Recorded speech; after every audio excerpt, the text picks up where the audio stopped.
Amis du jour, chalutations. Pour les petits nouveaux, moi c'est Sekhmet, et je vous souhaite la bienvenue dans mon podcast littéraire. Dans mon émission, je vais tenter 3 fois par semaine de vous donner envie de découvrir des livres de tout poil, récents et moins récents. Alors, si ça vous tente, c'est par ici la suite. Aujourd'hui, je vais vous présenter Les Enfants du Temps de Makoto Shinkai, publié aux éditions Pika Roman. Dans ce roman, nous allons partir à Tokyo aux côtés du jeune Morishima Odaka, 16 ans. Cet adolescent est né à la campagne sur une île à plusieurs heures de ferry de la capitale. Sa vie sur son île ne lui plaît pas et il décide de fuguer avec ses économies direction Tokyo, la ville de tous les dangers. Durant la traversée en 2e classe, les conditions sont déplorables et encore plus par gros temps. Odaka décide de monter sur le pont promenade, et ce malgré les avertissements et recommandations du capitaine. Une fois à l'air libre, il respire enfin, mais la bruine se transforme vite en pluie, puis en déluge. Une rafale menace de le faire passer par-dessus bord, mais heureusement pour lui, une main puissante et secourable le rattrape au vol. Remis sur le plancher, Odaka remercie son sauveteur. Cet homme porte une chemise rouge et lui semble avoisiner les 40 ans. Pour le remercier, il décide de l'inviter à manger au restaurant du bateau. Monsieur Chemise Rouge est ravi et mange de bon cœur l'un des plats les plus chers et boit canette de bière sur canette de bière. Une fois le repas et les boissons terminés, Monsieur Chemise Rouge lui tend sa carte de visite en lui disant de ne pas hésiter à le contacter s'il a le moindre souci une fois en ville. Odaka le remercie bien bas et s'en retourne. Sur la carte, il apprend le nom de l'homme qui vient d'engloutir un quart de ses économies, Monsieur Keisuke Shuga, CIO, président-directeur général chez Keena Planning à Tokyo, quartier de Yamabuki-sho, dans l'arrondissement de Shinjuku. Pour le moment, Odaka ne connaît pas la ville et ignore s'il aura ou non besoin de se servir de cette carte, mais la garde tout de même au cas où. À son arrivée dans la ville illuminée, Odaka comprend encore mieux pourquoi Tokyo est la ville de tous les dangers. Les gens sont tous pressés, inhospitaliers, impolis et hargneux. Impossible de se faire indiquer son chemin, ni de se repérer vite et bien dans le labyrinthe des souterrains.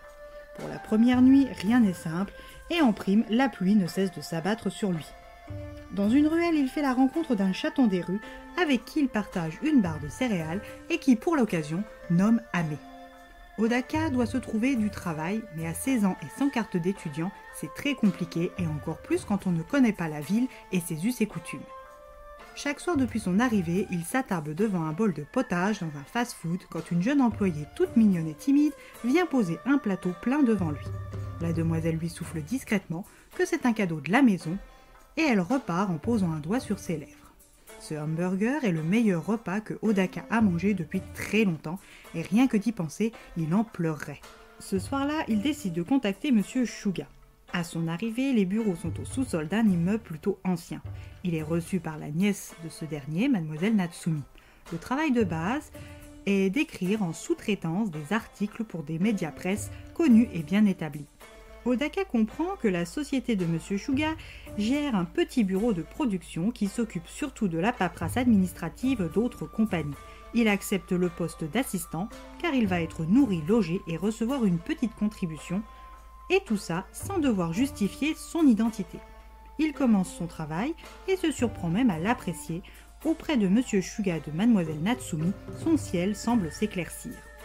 Un jour, dans la ruelle, il entend la voix de la serveuse et celle de garçons qu'il a déjà rencontrés plus tôt dans la semaine.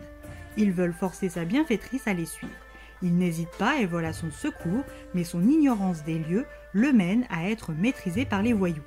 Heureusement pour lui, il avait ramassé un pistolet le soir de sa rencontre avec les 2 hommes et l'a gardé comme un talisman protecteur ignorant son authenticité.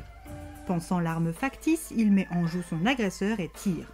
Bien heureusement, il loupe sa cible et peut s'enfuir avec Amano Ina, 18 ans. Cette expérience l'a troublé, il se débarrasse du pistolet et est rejoint par Ina qui n'a plus de travail. Elle l'emmène sur un toit et le réconforte avec un bon rayon de soleil. Odaka apprend qu'elle est ce que l'on appelle une fille soleil.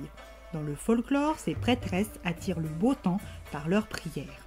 Il apprend qu'elle a un frère de 10 ans, Nagi, et qu'elle habite seule avec lui dans un petit appartement coloré.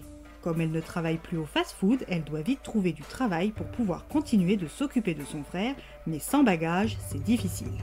Odaka a donc l'idée de lui créer un emploi sur mesure en créant un site internet intitulé Beau temps à la demande, la fille 100% soleil. Via un formulaire, les gens lui écriront et en échange de 3400 yens, elle fera apparaître pour quelques heures le soleil pour eux, le jour et à l'endroit de leur choix. Parallèlement, Odaka continue d'arpenter la ville aux côtés de la ravissante mademoiselle Natsumi et d'apprendre plein de choses, mais son passé est en train de le rattraper. Comment arrivera-t-il à passer au travers des gouttes ? Ina pourra-t-elle continuer de s'occuper de son jeune frère ? Ina arrivera-t-elle à faire revenir le beau temps à Tokyo ? À vous de lire ce roman pour avoir la réponse à ces questions.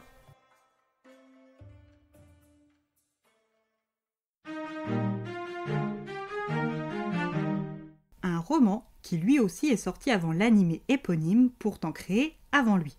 Une histoire comme toujours avec cet auteur-réalisateur, pleine de finesse et de poésie. Une petite pépite. Et bien voilà, j'en ai fini pour aujourd'hui. J'espère que cet épisode vous aura plu et vous aura donné des nouvelles idées de lecture. Si vous souhaitez découvrir d'autres petits bonbons littéraires tous trois sortis de ma bibliothèque, je vous retrouve le mardi 10 décembre prochain pour un nouvel épisode. Et si d'ici là je vous manque de trop, n'hésitez pas à me rejoindre sur mon compte Instagram, les lectures de Sekhmet. Sur ce, chalut les amis, et à la prochaine!